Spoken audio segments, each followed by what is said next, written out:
Daniela, parang tinuhog mo raw ang gold squad. Kasi habang napapanood ka sa senior high na kinakawawa si Andrea, ay kasama mo rin si Kyle. Ngayon kasama mo naman ngayon si Francine at saka si Seth, di ba? How is it working with Seth and Francine, and paano maapektuhan ng character ba yung characters nila? How is it working with... Well, nung una actually na-intimidate ako working with them kasi they're Francet and first time ko lang talaga sila makasama, but then working the whole time na sa set kami, magkakasama kami, grabe yung friendship na na-build namin. Mabait sila.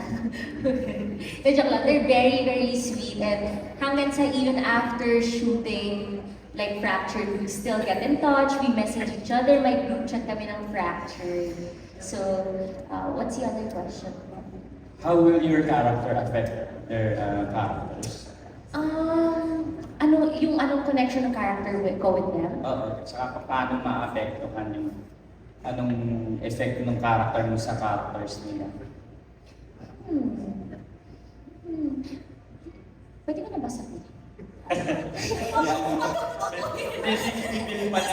Videographer ko po yan si Francine. So, yun nga. po siguro muna. Hanggang dun muna. Yeah. Wala namang saktanan. Wala na. Hindi ko kaya gawin kay Francine. Wow! Kay Francine. Wait, Daniela, are you in character? Po? Are you in character now? No! No! Okay. Kasi ganun yung ano din Kasi, eh. oo, di ba? Madadala din kami. Nadadala po ako. Nai-invite niya.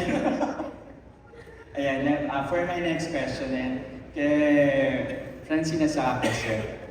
Yan. Kasi, ginawa niyo ba itong Fractured, ginagawa niyo pa rin yung Dirty Linen? Hindi po. Tapos na po Tapos kami na sa na. Dirty Linen nung ginawa po namin itong practice. Pero how does it feel na marami sa cast, reunited kayo from Dirty Linen, di ba? Tapos nandito like si Raven, si Sean, si Jenica. Yun, mas naging madali ba yung pagtatrabaho, and how comfortable is it? Yung bonding niya. Opo, kasi pamilyar po kami sa bawat isa, and nakasama po namin ang ilang buwan din po sa Dirty Linen. So, mas gamay po namin yung bawat isa, and mas komportable po. Yeah. Francine.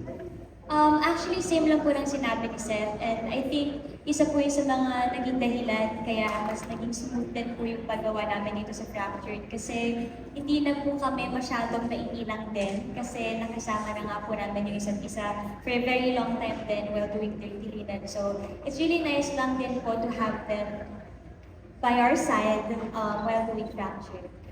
Thank you very much, and congratulations sa Fractured. Thank you po. Thank you, Glenn. Maraming salamat. Before I read the question of Marinel, speaking of being comfortable, ikaw din comfortable ka kasi yung Love Triangle, puro mga Rise artists din yung kasama mo.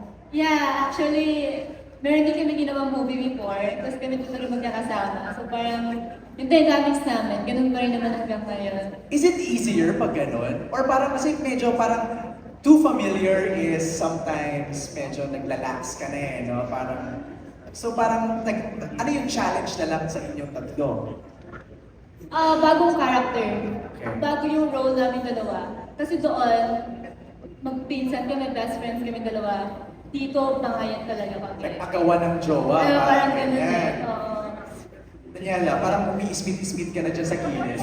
Ano gusto mo sabihin? Parang naiinis ka na bigla, naging character ka, parang kaya ginigising kita eh. Baka Sorry, Oo. galing po ako sa set ng senior. Buti hindi mo na magpapalit-palit yung ano. Pero how did you, parang what inspired you? Meron ka bang parang peg dun sa role mo na inagawa ng best friend, ng jowa? Well, kasi bago mag-shoot ng Fractured, I was talking to Direct Tom about my character, and we decided to make it like somehow different.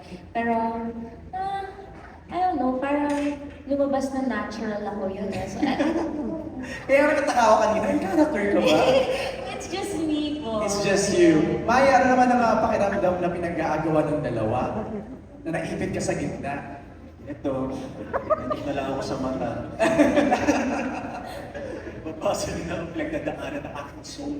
Ng iyong soul, ng iyong kaluluwa. Or, syempre, Torn. views. Ma-unravel natin yan in the next Yan ang dapat episodes. nilang abangan. Alright.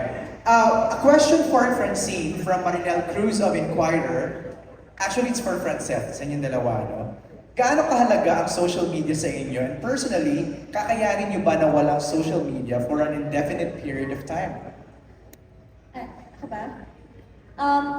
Mahalaga po kasi kailangan din po namin sa trabaho and required din po yan, especially sa mga endorsements. Pero personally po, I think basta survive ko naman po kung wala akong social media accounts. Actually, marami naman po kasi talagang pwedeng gawin kasi sa pagsuscroll lang. Pero yun nga po, since lagi nating dala mga phone, so parang somehow na-force tayo na ito yung gawin natin, tapos nakasanayan natin. So, yun na rin yung parati natin ginagawa bawat minuto sa buhay natin. So, para po sa akin, mahalaga siya in terms of sa trabaho namin. Pero personally po, para sa akin, hindi. Question, sa set niyo ba sa island wala talagang signal? Wala po. Ako naman po, napakahalaga ng mga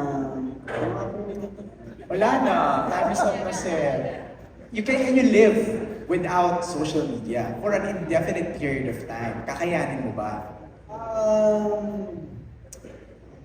Tama yung sinabi ni Francine po, kailangan po namin sa trabaho namin. Pero kung talagang magre-reset yung mundo na wala talagang social media, kaya po siguro. Kasi nagka-cellphone lang naman ako, grade 9. So, Anong grade ka na ba ngayon?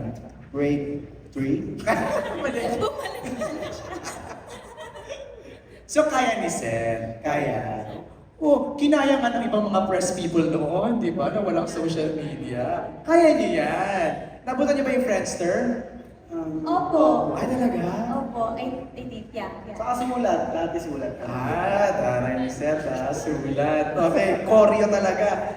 Alan Sancon of Stars Photog is the next. Asan si Alan? Hi, Alan. Congratulations. I was amazed with the fracture. Inaabangan pa kung ano yung mangyayari. Pero yung isang kaabang-abang yung kissing scene ni Kaori sa I know. ni Jeremiah. So, is there any pressure doing that and how do you prepare for that? Nag-usap pa kayo? Ilang takes yun? Parang gano'n. Smack lang ba yun? Or Parang hindi smack eh. ano ba? May smack, tapos may parang tuloy-tuloy, parang gano'n. So, how was it? To be honest po, marami kaming ginawang version. Para lang, just in case may option, Okay. para mag-connect dun sa plot ng story. Tsaka para magtugma sa characters namin tatlo. And parehas naman kami tinanong bago yung eksena. And wala komportable na kami sa isa't isa. Nakapagtrabaho na kami before. Kaya Right. siguro na instantly kami mutual understanding, mutual decision. Pero first din, sa first niyo wala kayong kissing scene. Sorry. First project. First project niya wala kayong kissing scene. This is yung first time that you have. Yes, ito yung first time namin on screen. I mean, on screen lang naman. Wait. Paliwanag. Ay, ako kasi, first time ko rin parang, ito na yung pinakaunahong kissing scene on screen. Ito yung una ko papakita sa Okay. lahat. Minute. Nawala yung aircon ka. Pero yung preparation naman, nabigla lang din kami. Not nabigla, I mean, alam naman namin na gagawin namin. Pero ang dami yung ginawang takes muna yung meron sa forehead, meron sa cheeks, ganyan. Yes. Pero siguro dito parang mas napakita na magjowa talaga kami. Okay. Ang pinili ni Direk yung kiss sa lips. Para mas intense talaga, para pag nakita yung, yung character ni Danny, May inis talaga siya. may tension talaga. Right. Thank you. Yung second question ko for Francette. Tanong ko lang, kasi parang this is your second project together after Nertilin and Lila. And parang medyo mas mature ba yung role nyo dito compare sa una? And ano pa yung mga, kasi usually pagka daw yung magkaibigan or magshota, hindi naman tinatawag shota kayo, pero yung pagka nasa ibang lugar, parang mas nadidiscover nyo yung isa't isa pagka outside social media, di ba parang gano'n. Ano ba yung na-discover nyo in this? Mas mature ba yung character nyo doing this project? Siguro po mature in a way na hindi na kami hindi na po ganun karami yung mga bawal namin gawin. Pero may restrictions pa rin naman po, may limitations po, may boundaries. Pero in terms of pagiging mature po ng rules namin dito, yun nga po nakakapag-mura kami and mas marami kaming pwedeng ad-lib and movements na gawin. And I think, masasabi ko mature yung rules namin sa pagsasalita. Yun po. Pero kung intimate, hindi pa po. Alright. Si Seth. Seth? Okay, Seth. Yun nga, mas mature tong role namin dito. May mga, parang, kakaiba to eh, una, thriller to. So, kailangan namin mag-mature talaga. At yung sa amin naman ni Chin, sa nagawa namin, sa mga pagsasama namin, mag-mature din naman. May mga pagbabago rin naman, binata, nagdalaga, yung mga ganun. So, nadala namin yung dun sa, mas naging madali yung eksena na i-execute natin. Yan. Thank you. Congratulations everyone. Thank you, Alan. Okay, before I read the question